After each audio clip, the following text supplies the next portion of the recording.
Bonsoir, merci d'être venu pour cette séance exceptionnelle. L'invité de ce soir, là, qui nous a fait l'honneur et la gentillesse de passer par la Cinémathèque avant de se rendre à Reims, avait été l'objet d'une rétrospective ici dans cette même salle en 2005. On en avait gardé un souvenir ébloui et ému. C'est un ami de la Cinémathèque depuis toujours. Et on est très très fiers qu'il ait accepté, avant d'aller au festival Reims Polar, de passer par chez nous. Alors c'est justement grâce à Bruno Bard et l'équipe du Public Système Cinéma que nous pouvons avoir parmi nous Walter Hill ce soir. Et je vais laisser Aude Esbert, qui est directrice adjointe du Public Système Cinéma, vous dire quelques mots sur ceux grâce à qui on peut avoir ce soir la présence de Walter Hill. Aude. Merci Jean-François. Je ne vais pas parler longtemps, parce que vous l'attendez tous, mais je voudrais simplement remercier très chaleureusement la Cinémathèque française de nous accueillir et de nous faire l'honneur de l'avant-première du nouveau festival du film policier, qui prend ses quartiers désormais à Reims, à 45 minutes de Paris, il tourne une nouvelle page de son histoire. On y retrouvera bien sûr nos deux compétitions internationales, avec cette année une forte présence de l'Europe de l'Est, avec, et c'est un hasard bien sûr de l'actualité, un film russe et un film ukrainien en compétition. Il faut croire que le polar se fait toujours l'écho des grandes failles du monde contemporain, de notre monde, et continue de le faire.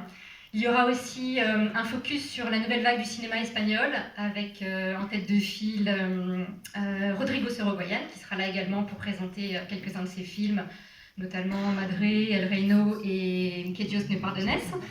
Et puis bien sûr, 60 ans de James Bond oblige. Cette année, nous rendrons hommage à Martin Campbell, qui sera là pour l'occasion, à Reims également, pour cette première édition en présentiel.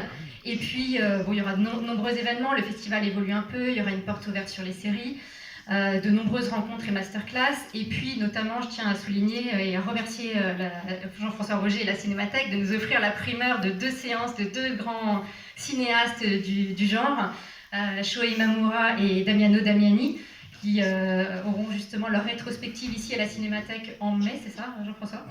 Imamura, ça commence après-demain, donc en avril, et Damiano Damiani début mai. D'accord. Donc en avant-première à Reims aussi, 2 séances, il y aura La vengeance est à nous, et puis Confession d'un commissaire de police au procureur de la République, présenté par Jean-François Roger. Donc voilà, tout ça, on vous attend si vous voulez venir. Il y aura jeudi également une masterclass avec Walter Hill, où il parlera un peu plus longuement justement de son œuvre avec Jean-François. Et sans plus attendre, je vous laisse en parler avec lui. Voilà, juste un petit mot Juste un petit mot, je voudrais remercier Frédéric Golchamp, grâce à qui nous pouvons avoir la présence de Walter Hill ce soir. Merci beaucoup, merci à tous et bonne soirée. Merci Aude. Juste 3 mots avant que Walter Hill monte sur scène. C'est un cinéaste qui est passionnant parce que, contrairement à la plupart des cinéastes de sa génération, lui, il n'a pas fait d'études de cinéma à l'université. C'est quelqu'un qui est rentré dans le cinéma directement avec des rêves. D'abord, il avait des rêves de romancier, des rêves de littérature, et puis il est devenu assistant réalisateur, et puis il a écrit des scénarios, notamment pour des cinéastes comme Sam Peckinpah ou John Huston, et puis il est devenu réalisateur. Alors, s'il ne partage pas avec les cinéastes de sa génération l'expérience des études cinématographiques à l'université, en revanche, il partage avec eux la cinéphilie. Walter Hill est quelqu'un qui très tôt a vu des films au cinéma, et c'est vraiment une génération qui s'est nourrie de l'histoire du cinéma, et de l'histoire du cinéma non seulement américain, parce qu'on se voit Walter Hill, mais du cinéma mondial. On sait qu'il a été très influencé par le cinéma européen, et aussi, dira-t-il, par le cinéma japonais. Alors, Walter Hill, c'est un cinéaste, je dirais, fondamentalement américain, parce que c'est un cinéaste de l'action. Mais l'action chez Walter Hill, c'est la violence. Mais dans son cinéma, c'est une violence stylisée, chorégraphiée, rythmée. On peut dire même qu'il fait des films rock'n'roll, des films comme Les Rues de Feu ou Warriors, sont des films qui ne se déroulent qu'au rythme de la musique. Et l'usage des flous, l'usage des ralentis, le travail sur le montage dans son cinéma est vraiment une manière de styliser la violence. C'est un cinéaste qui a inventé, renouvelé, déployé les films, les buddy movies, ce qu'on appelle les buddy movies, ce mélange d'action et d'humour avec des succès comme 48 heures par exemple, et d'autres. Et c'est surtout, je crois, un cinéaste qui certes a marqué les années 80 et les années 90, mais qui est un cinéaste qui continue de tourner de façon plus espacée parce que Hollywood a changé, mais qui continue tout en gardant son style à essayer de faire des expériences. Et d'ailleurs, il vient de nous apprendre qu'il vient de terminer un film et nous espérons bien sûr le voir très très vite. On peut dire que, et puis je vais l'appeler immédiatement, mais pour le définir, le qualifier, en fait, Walter Hill fait partie de ceux qui ont inventé le style de leur époque. Merci d'accueillir Walter Hill.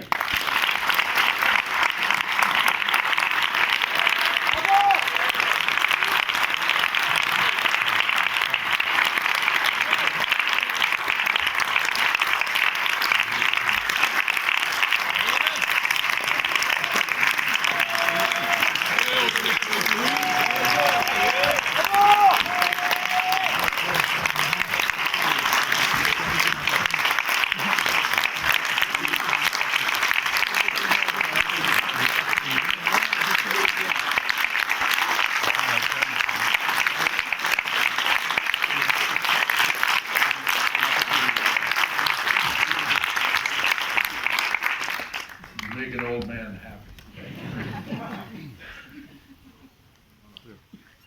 Merci, vous rendez ce vieil homme heureux.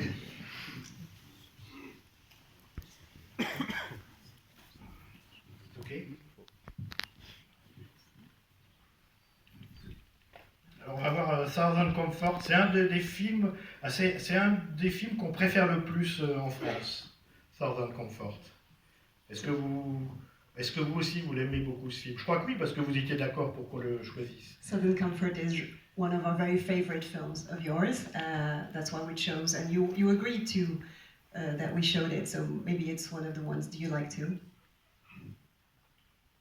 Well, I'm always very reluctant to say what are my favorites. I've made so many, and I always think I'm going to offend a lot of the people I've worked with if I don't name them. But I confess, Southern Comfort is one of my favorites. It was made under very difficult conditions. It was made for very little money. It was made out of reasonable passion. Alors j'ai du mal à parler de mes films préférés, à faire un classement de mes films parce que j'ai toujours peur de vexer les gens avec qui j'ai travaillé sur les autres films. Hein. Mais je dois reconnaître que oui, c'est un de mes films préférés. Il a été tourné dans des conditions difficiles, avec un assez petit budget, mais avec un bon niveau de passion. Alors c'est un scénario original, et comment vous est venue l'idée du film? So the original screenplay, how did the idea for the film come to you? Well, let's see, Southern Comfort was my fifth movie. My first movie was shot in Louisiana. The story took place in New Orleans, but we had a Cajun sequence where they went out to the country. It was with Charles Bronson and James Coburn, and they went out to the country and visited some Cajuns. And my writing partner and I, David Geiler, because we used Cajun music in that sequence, I always thought this was really an interesting cultural, not explored by films very much, area. So we decided to try to do a drama based in that, in the Atchafalaya Swamp. And I came up with the idea of the, if you can call borrowing an idea, the Lost Patrol, and putting that into the Atchafalaya as a National Guard. I better stop. Alors, Sans retour est mon 5e film. Le premier que j'avais tourné avait été tourné donc en Louisiane. Ça se passait à la Nouvelle-Orléans. Il y avait une scène avec de la musique cajun. C'était un film avec James Coburn et Charles Bronson. Et mon co-scénariste et moi, David Geiler, on avait situé une scène donc, avec de la musique cajun. Et j'avais trouvé que c'était intéressant parce que c'est un aspect justement culturel des États-Unis qu'on voit assez peu, qui est assez peu exploité dans les films. Donc j'ai essayé de faire un drame ensuite en le transposant en fait dans le bayou de la Chafalaya, donc cette région de Louisiane, avec des soldats de la garde nationale. Alors évidemment, en France, il y a eu beaucoup de critiques lorsque le film est sorti, qui ont vu le film comme une métaphore sur la guerre du Vietnam et sur l'enlisement de l'armée américaine au Vietnam. Et vous avez un jour déclaré « Je ne suis pas du tout d'accord avec cette allégorie et cette métaphore ». Et vous l'avez dit plusieurs fois. Ça vous a même un peu agacé que tout le monde vous dise ça. When the film came out, there were a lot of reviews that said that saw in this film an allegory of the Vietnam War, and you said you strongly disagreed with that, and you repeated ever since that you disagreed with that statement. No, that's not quite right. When we were getting ready to make the film, I told the cast, we had a cast reading, I told the cast, many people will say this is a metaphor about Vietnam. We don't make metaphors. We're going to tell a story and play your character. Don't think you're going to carry the load for the American involvement in Vietnam. However, and then when the movie came out, there was a lot of controversy. It was not a popular success, but there was a lot of debate.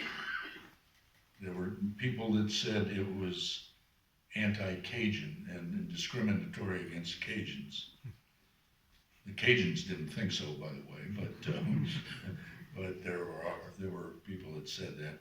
There were other people that said it was anti-American, it was against the American military, that it was, so it was controversial both left and right, I guess you'd say, which is usually an argument in a film's favor. Eh bien, alors pas tout à fait, je dirais pas tout à fait que c'est exact, simplement quand on a préparé le film, j'ai dit aux acteurs, on va sûrement dire que ce film est une métaphore de la guerre du Vietnam, mais nous, ici, on n'est pas là pour faire une métaphore, on est là pour raconter une histoire, donc jouez vos personnages et vous allez, je ne vous demande pas de porter le fardeau de cette histoire des soldats sur vos épaules. Quand le film est sorti, ça n'a pas été un grand succès populaire, mais par contre, c'est un film qui a beaucoup fait parler, il y a eu des gens qui ont dit que c'était discriminatoire contre les Cajuns. D'ailleurs, au passage, les Cajuns, eux, ne l'ont pas trouvé. On a dit aussi que c'était un film anti-américain, anti-militariste. Donc il y a eu des controverses de toutes parts, ce qui en général joue plutôt en la faveur d'un film qui est plutôt bon signe en fait pour un film. I now confess, the movie was a metaphor for Vietnam.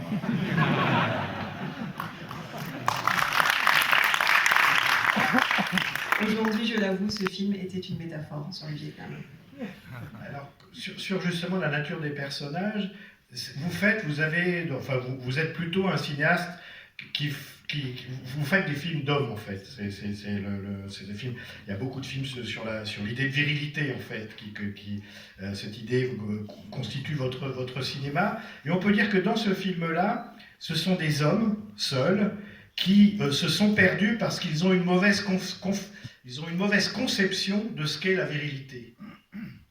So you made a lot of films about men, and a lot of your films are about masculinity. Here, can you say that these men get lost because they have a bad conception of what masculinity is? Well, they were poor soldiers. They were what we call weekend warriors. They were people that just joined the militias. It's not the real army, it's the state militia. And they joined, most of them, to get out of stay out of the army.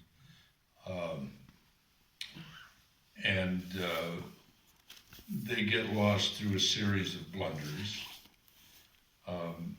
Not particularly any one person's fault. And the movie explores the dark side of a lot of human nature. There's tries to. And people behave often very badly under combat conditions. it's hard for me to actually speak of it. The news every day from Ukraine and the things that we see.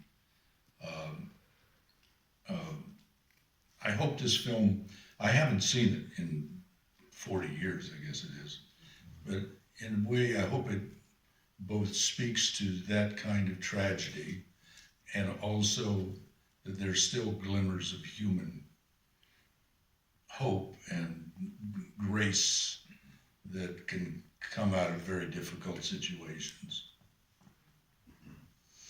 Alors, on peut dire que ce sont des mauvais soldats, hein, que ce sont un peu des soldats du dimanche. Ces milices étatiques des États américains n'étaient pas de la vraie armée. Souvent, d'ailleurs, ces gens-là s'engageaient là-dedans pour ne pas faire l'armée. Et en fait, le film est la conséquence d'une série d'erreurs commises par ces hommes. Ça n'est finalement la faute de personne en particulier, mais on explore donc le côté obscur de la nature humaine et la façon dont les comportements, la façon dont on se comporte assez mal humainement en situation de combat, de danger.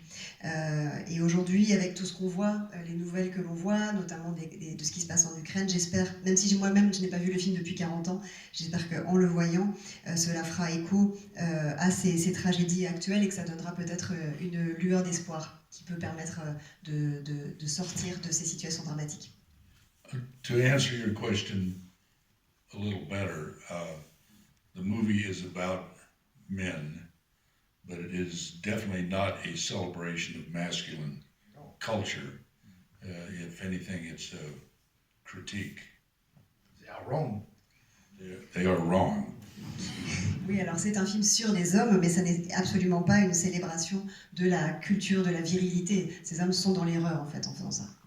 Alors, c'est un film où on parle beaucoup, puisque ce sont des personnages perdus qui essayent de s'en sortir et qui se parlent beaucoup. Et puis, plus le film avance, et plus il devient muet, jusqu'à cette séquence finale, qui est absolument formidable. Pour ceux qui ne l'ont pas vu, vous verrez, au son de la musique cajun. Et là, on a le sentiment que quelque chose revient du cinéma muet. Est-ce que vous avez le sentiment que vous avez, quand vous avez développé cette scène, etc., que vous avez retrouvé quelque chose d'un goût pour le cinéma muet? So the film starts with having a lot of dialogue. There's a lot of talking between the men, and then as it grows more and more silent until the final scene, which is a great scene, very intense, with the Cajun music, and it's almost like an homage to the silent film. It feels like, as you developed the scene, did you think of silent film? I don't remember if I did. I was very entranced. The boucherie scene at the end of the film was staged. We brought, the movie was shot in a swamp, as you'll see, the Atchafalaya, which is populated by the Cajuns. We tried to show a Cajun celebration as truthfully and honestly the way it unfolds as we could within the film. And the narrative situation was such that very, very little dialogue was now necessary, that one could carry where the film was going off images.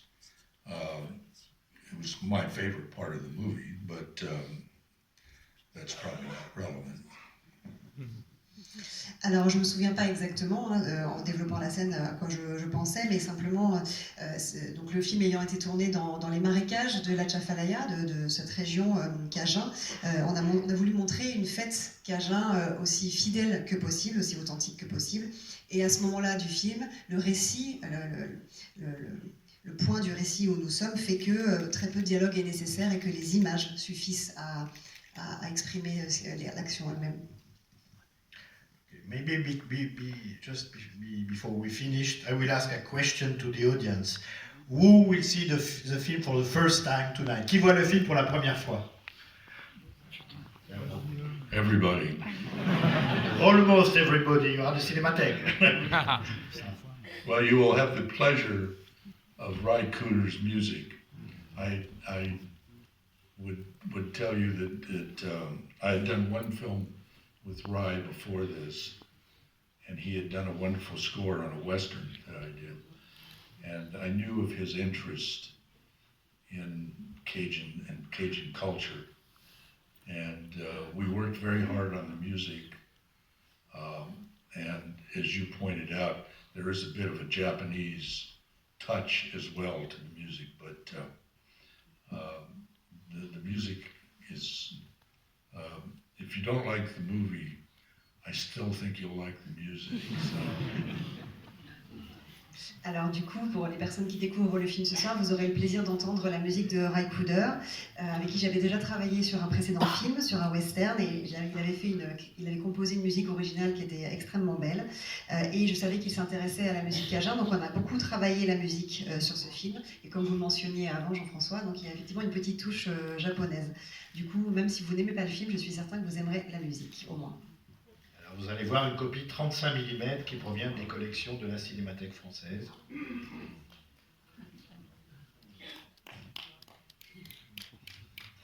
Thank you, Walter. Avant que vous partiez, on a une petite surprise pour vous. Before you leave, we have a small surprise for you. Je vous donne cette plaque. Sounds dangerous. Alors, nous sommes très très heureux au nom du président de la Cinémathèque et de son directeur de vous offrir cette plaque. Mais cette plaque veut dire quelque chose. Elle veut dire que désormais, dans cette salle, il y aura un siège à votre nom.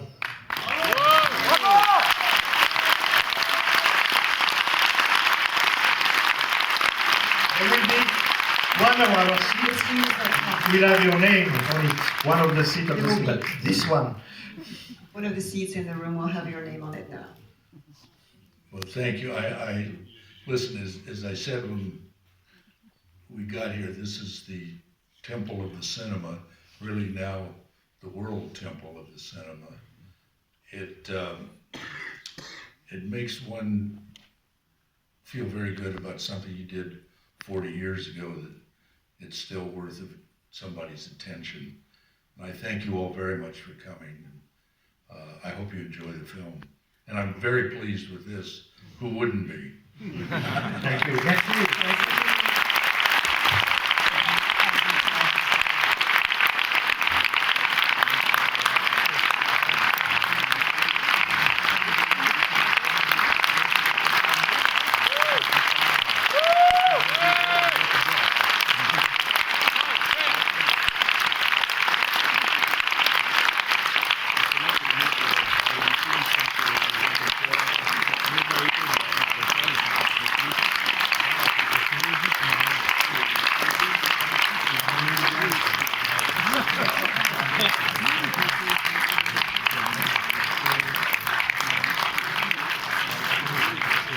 Demônio!